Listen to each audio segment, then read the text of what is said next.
ಸಾಮಾಜಿಕ ಜಾಲತಾಣದಲ್ಲಿ ಒಂದು ವಿಡಿಯೋ ತುಣುಕನ್ನು ನೋಡಿದಾಗ ಭಾಳ ಕಸಿಬಿಸಿ ಆಗ್ತಾ ಇತ್ತು.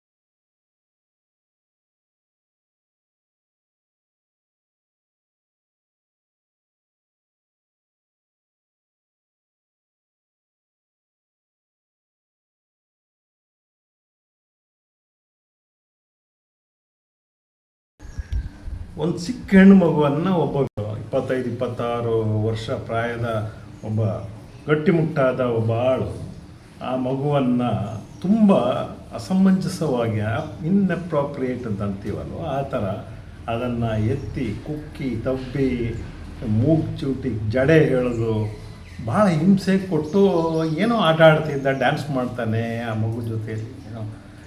ಯಾವುದೇ ರೀತಿಯಲ್ಲಿ ನೋಡಿದ್ರೂ ಕೂಡ ಅದೊಂದು ಒಳ್ಳೆಯ ನಡೆ ಇದ್ದಾನೆ ಅಂತ ಅನಿಸೋದೇ ಇಲ್ಲ. ಒಬ್ಬ ಮಕ್ಕಳ ಪರವಾದ ಕಾಳಜಿ ಮತ್ತು ಮಕ್ಕಳ ಹಕ್ಕುಗಳ ಬಗ್ಗೆ ಪ್ರತಿಪಾದನೆ ಮಾಡುವಂಥ ವ್ಯಕ್ತಿಯಾಗಿ ನಾನು ಇದನ್ನು ಗಮನಿಸಿದಾಗ ಇವೆಲ್ಲ ಇನ್ನೂ ನಡೀಲಿಕ್ಕೆ ನಾವು ಬಿಟ್ಕೊಳ್ತಾ ಇದ್ದೀವಲ್ಲ ಅಂತ ಅನಿಸುತ್ತೆ. ಮಗುವಿನ ತಾಯಿಯೂ ಕೂಡ ಅಲ್ಲೇ ಪಕ್ಕದಲ್ಲಿ ಇದ್ದಂಗೆ ಕಾಣುತ್ತೆ. ಆದರೆ ಆ ಮಗುವನ್ನು ನಡೆಸ್ಕೊಳ್ಳುವಂತಹ ವ್ಯಕ್ತಿ ಬಗ್ಗೆ ನಮಗೇನು, ಯಾರೋ ಒಬ್ಬ ರೌಡಿ ಇರ್ಬೋದು ಏನೋ ಅಂತ ನಾನು ಅಂದ್ಕೊಂಡಿದ್ದೆ. ಅದು ನೋಡಿದ್ರೆ ಅವನು ಬಹಳ ಫೇಮಸ್ ಅಂತೆ, ಬಹಳ ಕರ್ನಾಟಕದಾದ್ಯಂತ ಕರ್ನಾಟಕ ದಾಟಿ ಅವನ ಪ್ರಭಾವಳಿ ಹರಿದಾಡ್ತಾ ಇದೆ ಅಂತಂದರೆ 75,000 1,00,000 ಜನ ಫಾಲೋವರ್ಸ್ ಇದ್ದಾರಂತೆ 25 ವರ್ಷಕ್ಕೇ. ಏನು ಸಾಧನೆ ಮಾಡಿದ್ದಾನೆ ಅಂತಲೂ ನೋಡಿದ್ರೆ ಏನು ಯಾವುದೇ ರೀತಿ ಕೆಲಸ ಇಲ್ಲದಿರೋನು, ಸುಮ್ಮನೆ ಹಿಂಗೆ ಜನರ ಭಾವನೆಗಳನ್ನಷ್ಟೇ ಬಂಡವಾಳ ಮಾಡ್ಕೊಂಡು ಓಡಾಡ್ಕೊಂಡಿದ್ದಾರೆ. ಹೆಸರು ಬಂದು ಮಲ್ಲಿಕಾರ್ಜುನ ಮುತ್ಯ ಅಂತೆ. ಯಾದಗಿರಿ ಜಿಲ್ಲೆಯ ಶಹಾಪುರದ ಆಜುಬಾಜಿನಲ್ಲಿ ಅದ್ಯಾವುದೋ ಒಂದು ರೋಜಾ ಮೊಹಲ್ಲಾ ರೋಜಾನೋ ಯಾವುದೋ ಒಂದು ಜಾಗದಲ್ಲಿ ಇದ್ದರೆ ನನಗೆ ಇಲ್ಲೇ ಆ ಶಹಾಪುರ, ಆ ರೋಜಾ ಮೊಹಲ್ಲ ಅಥವಾ ಆ ಯಾದಗಿರಿದು ಚಿತ್ರಣನೇ ಬರುತ್ತೆ. ನಾನು ಅಲ್ಲೆಲ್ಲ ಓಡಾಡ್ಕೊಂಡು ಬಂದಂಥವನು. It's one of the backward districts of Karnataka. ಅಭಿವೃದ್ಧಿನೇ ಕಾಣದೇ ಇರುವಂತಹ ಈ ದೇಶದಲ್ಲಿರುವ ಅಷ್ಟೂ ಸಮಸ್ಯೆಗಳು ಯಾದಗಿರಿಲಿ ತಾಂಡವ ಆಡ್ತಾ ಇದೆ. ಅಷ್ಟು ಕಡು ಬಡತನ ಇರುವಂತಹ ಸ್ಥಳದಲ್ಲಿ ಈ ರೀತಿಯ ಮೌಢ್ಯ ತಾಂಡವ ಆಡ್ತಾ ಇದ್ದರೆ ಎಲ್ಲಿದೆ ಅಭಿವೃದ್ಧಿ ಆಗಲಿಕ್ಕೆ ಸಾಧ್ಯತೆಗಳಿದೆ? ಎಲ್ಲ ನಮ್ಮ ಸ್ನೇಹಿತರನ್ನ ಇವ್ರನ್ನ ವಿಚಾರಿಸಿದ್ರೆ ಈಗ ಗೊತ್ತಾಗ್ತಾ ಇರೋದು ಅವನಿಗೆ ಫ್ಯಾನ್ ಫಾಲೋವರ್ಸೇ ಇದ್ದಾರಂತೆ. ಅವರಪ್ಪ ಏನೋ ಭವಿಷ್ಯ ಹೇಳ್ತಿದ್ದಂತೆ. ಅವರಪ್ಪ ಭವಿಷ್ಯ ಹೇಳ್ತಿದ್ರೆ ಯಾದಗಿರಿ ಯಾವ ರೀತಿಯಲ್ಲಿ ಡೆವಲಪ್ ಆಗಬೇಕಾಗಿತ್ತು? ಇವರೆಲ್ಲ ಈ ಎಲ್ಲ ಅವಧೂತರು ಇದ್ದ ಸ್ಥಳ ಹೇಗಿರಬೇಕು? ಸ್ವರ್ಗ ಆಗಬೇಕಾಗಿತ್ತಲ್ಲ. ನರಕ ಸದೃಶವಾದಂತಹ ಒಂದು ಸಾಮಾಜಿಕ ಸ್ಥಿತಿಯಲ್ಲಿ ಬದುಕುವಂತಹ ಪ್ರಮೇಯ ನಮ್ಮ ಮಕ್ಕಳಿಗೆ, ನಮ್ಮ ಮಹಿಳೆಯರಿಗೆ, ನಮ್ಮ ಜನರಿಗೆ ಯಾಕೆ ಬೇಕಾಗಿತ್ತು? ಬರ್ತದೆ ಹೇಳಿ. ಈತ ಮಾಡಿರುವಂಥದ್ದಾದ್ರೇನು, 25 ವರ್ಷದ ಯುವಕ ಏನೇನೂ ಕೆಲಸ ಮಾಡದೆ ಮೈ ತುಂಬ ಚಿನ್ನ ಹಾಕ್ಕೊಂಡು ಓಡಾಡ್ತಾರೆ. ಹಿಂದೆ 10 ಕಾರು, ಮುಂದೆ 10 ಕಾರು. ಹೋಗಿದ್ದೇ ದಾರಿ.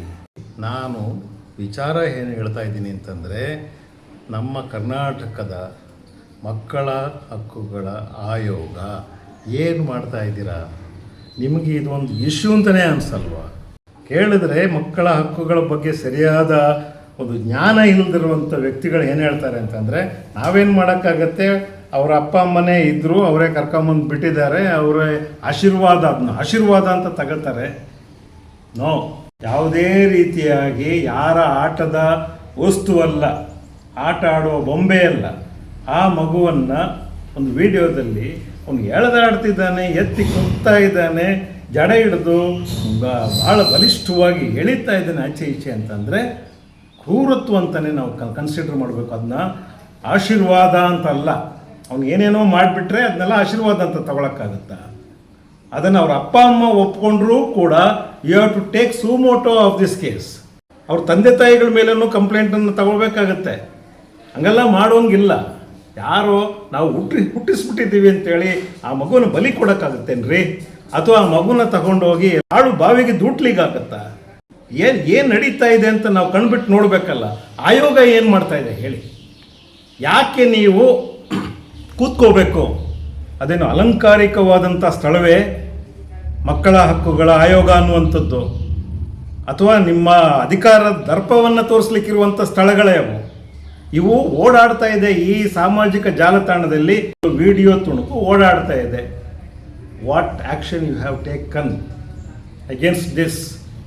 ಅಥವಾ ಯಾದಗಿರಿಯಲ್ಲಿರುವಂತಹ ಅಧಿಕಾರಿಗಳು, ಮಕ್ಕಳ ಕಲ್ಯಾಣ ಸಮಿತಿ, ನೀವು ಯಾಕೆ ಇದನ್ನು ನೋಟಿಸ್ ಮಾಡ್ತಾ ಇಲ್ಲ?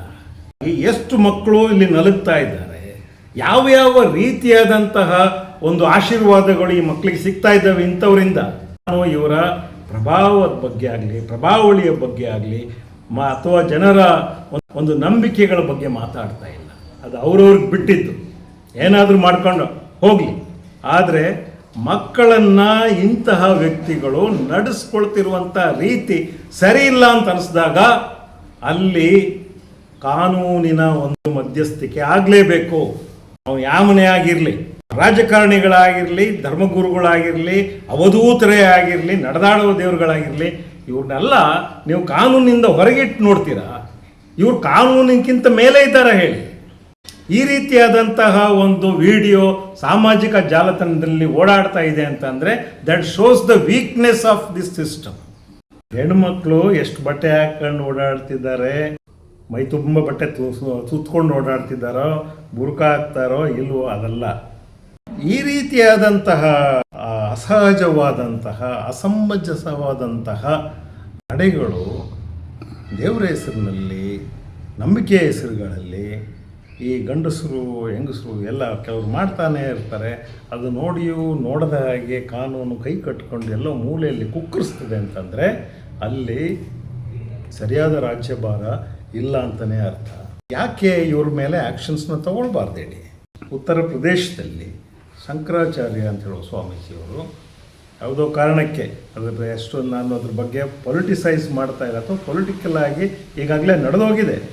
ಅವರು ಕುಂಭಮೇಳಕ್ಕೆ ಹೋದಂಥ ಸಂದರ್ಭದಲ್ಲಿ ಅವರನ್ನು ಅಲ್ಲಿ ತಡೀತಾರೆ, ಅಲ್ಲಿಂದ ಮುಂದಕ್ಕೆ ಅವರು ಹೋಗೋಂಗಿಲ್ಲ ಅಂತ ಹೇಳ್ಬಿಟ್ಟು.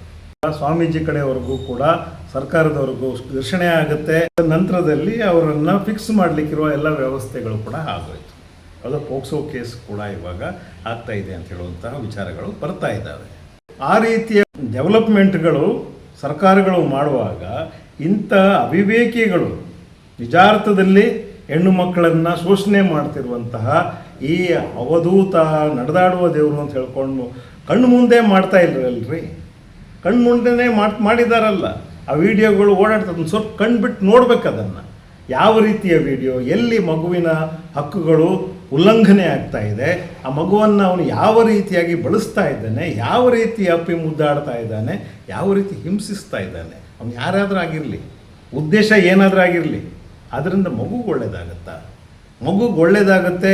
ನಾಳೆ ಮಗುಗೆ ಬರೆ ಆಗ್ತಾರಪ್ಪ ಕಬ್ಬಣ ಕಾಯಿಸಿ, ಮಗುಗೆ ಆಶೀರ್ವಾದ ಅಂತ ತಗೊಳಕ್ಕಾಗುತ್ತಾ? ಅದಕ್ಕೆ ಅವ್ರ ಅಪ್ಪ ಅಮ್ಮ ಒಪ್ಪಿದ್ದಾರೆ ಅಂತ ಹೇಳೋ ಕಾರಣಕ್ಕೆ ಈ ದೇಶಕ್ಕೆ ಈ ರೀತಿಯಾದಂಥ ಸೈಲೆನ್ಸ್ ಏನಿದೆ ಅದು ನಮ್ಮ ದೇಶವನ್ನು ಮತ್ತಷ್ಟು ಮೌಢ್ಯಕ್ಕೆ ತಳ್ತಾ ಹೋಗ್ತದೆ. ಉಳಿಗಾಲನೇ ಇರಲ್ಲ ಅಂತ ಹೇಳುವಂಥ ಭಯ, ಆತಂಕ ನಮ್ಗೆ ಕಾಡ್ತಾ ಇರುವಂಥದ್ದು. ಹಾಗಾಗಿ ಮಾತಾಡ್ತಾ ಇದ್ದೇನೆ. ಆತ ಯಾರೇ ಆಗಿರಲಿ, ಆತನ ಬಗ್ಗೆ ನನಗೆ ವೈಯಕ್ತಿಕವಾಗಿ ಹೆಚ್ಚಿನ ವಿಚಾರಗಳು ಗೊತ್ತಿಲ್ಲದೆ ಇರ್ಬೋದು, ಮತ್ತು ಯಾವುದೇ ರೀತಿಯ ಪೂರ್ವಾಗ್ರಹಗಳು ಕೂಡ ಇಲ್ಲ. ಆತನ ಸ್ಥಳದಲ್ಲಿ ಇನ್ನೊಬ್ಬ ಡಿಕ್ ಆ್ಯಂಡ್ ಹ್ಯಾರಿಸ್ ಇದ್ದರೂ ಕೂಡ ನಾನು ಮಾತಾಡ್ತಿದ್ದೆ. ಯಾವನೇ ಆಗಿರಲಿ, ಅವನ ಪಾದ್ರಿನೇ ಆಗಿರ್ಬೋದು, ಮುಲ್ಲನೇ ಆಗಿರ್ಬೋದು, XYZ ಯಾವನೇ ಆಗಿರಲಿ, ಮಕ್ಕಳ ಜೊತೆಯಲ್ಲಿ ಬಿಹೇವ್ ಮಾಡಬೇಕಾದ್ರೆ ಅವರು ದೇವರ ರೀತಿಯಲ್ಲಿ ನಡ್ಕೊಳ್ಬೇಕು. ಮಕ್ಕಳು ದೇವರು ಅಂತ ಇಡೀ ಪ್ರಪಂಚ ಕನ್ಸಿಡರ್ ಮಾಡಿರುವಾಗ ಇವರು ಯಾರ್ರೀ ಆ ಮಗುವನ್ನು ಶೋಷಣೆ ಮಾಡಲಿಕ್ಕೆ? ಇವರ ಆಶೀರ್ವಾದ ಬೇರೆ ಕೇಳು ಆ ದೇವರಿಗೆ.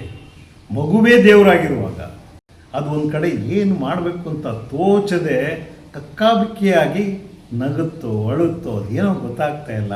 ತಾಯಿಯು ಚಿನ್ನೊಂದು ಚಿಕ್ಕ ಸಹೋದರಿ ನಿಂತ್ಕೊಂಡಿದ್ದಾರೆ, ಇವರೆಲ್ಲ ಬಲಾಢ್ಯರ ಥರ ಕಾಣ್ತಾ ಇದ್ದಾರೆ. ಏನು ಮಾತಾಡೋರು ಅವರು? ಇಂಥವ್ರನ್ನೆಲ್ಲ ಕರೆದು ಆಶೀರ್ವಾದ ಪಡೆಯೋದ್ರಲ್ಲಿ ಅದರಲ್ಲಿ ಏನಿದೆ ಹೇಳಿ? ಅವ್ರು ಯಾವ ರೀತಿಯ ಸೋಷಿಯಲ್ ವರ್ಕ್ ಆದರೂ ಮಾಡ್ತಾ ಇದ್ದಾರೇನೋ, ಕನಿಷ್ಠ ಕೆಲವು ಸುತ್ತಮುತ್ತಲಿನ ಜನರಿಗೆ ಅನ್ನದಾಸೋಹ ಮಾಡೋದು ಅಥವಾ ಅಕ್ಷರ ದಾಸೋಹ ಮಾಡೋದು, ಆಸ್ಪತ್ರೆಗಳು ಕಟ್ಟೋದು, ಪೇಷಂಟ್ಗಳನ್ನ ನೋಡ್ಕೊಳ್ಳೋದು ಏನೋ ಮಾಡ್ತಾಯಿದ್ದಾರೆ. ಮಾಡ್ಕೊಂಡು ದೇವರ ಹೆಸರಿನಲ್ಲಿ ಜನರ ಒಂದು ಮೌಢ್ಯ ತಾರಕಕ್ಕೆ ಹೋಗ್ತಾ ಇದೆ. ಜನ ಮರಳು, ಜಾತ್ರೆ ಮರಳು, ಒಟ್ಟಿನಲ್ಲಿ ಮಕ್ಕಳು ಇದ್ರ ನಡುವೆ ಸಿಕ್ಕಿ ಒದ್ದಾಡುವಂಥ ಸ್ಥಿತಿ ಬಂದಿದೆ.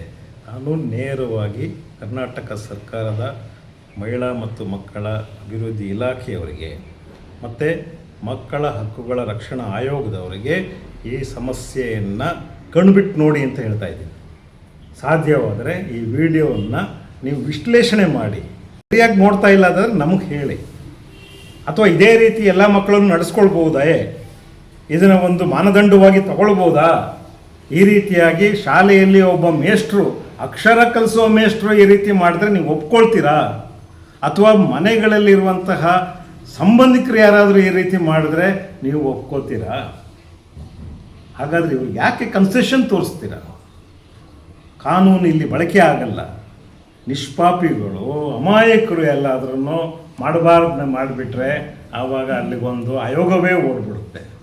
ಯಾವುದೋ ಒಂದು ಊರಿನಲ್ಲಿ ಯಾವುದೋ ಒಂದು ಮಗುವನ್ನು ಎತ್ಕೊಂಡು ಅಲ್ಲಿ ಒಬ್ಬಳು ತಾಯಿ ಆ ಮಗುವಿನ ಖಾಸಗಿ ಬಾಯಿಗೆ ಭಾಗಕ್ಕೆ ಮುತ್ತಿಕ್ಬಿಟ್ರೆ ಅದು ತಪ್ಪಾಗಿ ನಮ್ಗೆ ಕಾಣುತ್ತೆ. ಹಂಗೆ ಮಾಡಬಾರ್ದು, ಅದು ಮಗುವಿನ ಹಕ್ಕುಗಳ ಉಲ್ಲಂಘನೆ ಅಂತ ಹೇಳಲಿಕ್ಕೆ 100 ಜನ ಬರ್ತಾರೆ. ಅದು ಈ ಒಂದು ಸಂಸ್ಕೃತಿಯಲ್ಲಿ ತಾಯಿಂದರು ಮಾಡ್ಕೊಂಡು ಬಂದಂತಹ ವಾತ್ಸಲ್ಯದ ಒಂದು ನಡೆ. ಮಗುವನ್ನು ಅಪ್ಪುವಂಥದ್ದು, ಮುದ್ದಾಡುವಂಥದ್ದು ಅದು ಇವತ್ತು ಪ್ರಶ್ನೆಯೇ ಇರಲಿ. ಆದರೆ ಅದನ್ನು ಪ್ರಶ್ನಿಸುವಂಥ ಸಮಾಜ ಯಾರೋ ಹೆತ್ತ ಮಗುವನ್ನು ಇನ್ಯಾವನು ಬೇರೆ ರೀತಿಯಾಗಿ ನಡೆಸ್ಕೊಳ್ಳುವಂಥದ್ದು ಇದೆಯಲ್ಲ, ಅದನ್ನು ಖಂಡಿಸಲೇಬೇಕು. ಯಾರು ಮಕ್ಕಳ ಹಕ್ಕುಗಳ ರಕ್ಷಣೆ ಬಗ್ಗೆ ಮಾತಾಡ್ತಾರೆ ದೊಡ್ಡ ದೊಡ್ಡ ಮಾತುಗಳು, ಅವರಲ್ಲಿ ಧಾವಿಸಬೇಕು. ಅಧಿಕಾರ ಇರುವಂಥವ್ರಿಗೆ ಹೇಳ್ತಾ ಇರುವಂಥದ್ದು. ನಮ್ಮಂತಹ ಸಮಾಜ ಸೇವಕರು, ನಾನು ಇಲ್ಲಿದ್ದೀನಿ, ಉತ್ತರ ಕರ್ನಾಟಕದಲ್ಲಿ ಇದ್ದಿದ್ರೆ ಕತೆ ಬೇರೆ ಆಗೋದು. ಅಲ್ಲಿ ಹೋಗಬೇಕು ಇವರು, ಅದನ್ನು ಸುಮೋಟೋ ತಗೊಳ್ಬೇಕು, ನಂತರದಲ್ಲಿ ಅದೊಂದು ಕೇಸ್ ಆಗಬೇಕು. ಈ ರೀತಿಯಾದಂಥದ್ದು ಮತ್ತೆ ಮರುಕಳಿಸ್ದಂಗೆ ನೋಡ್ಕೊಳ್ಬೇಕು. ಇದಿಷ್ಟೇ ನಾನು ಕೇಳ್ತಿರುವಂತಹ, ಮಾಡ್ತಿರುವಂಥ ಆಗ್ರಹ. ನಮಸ್ಕಾರ.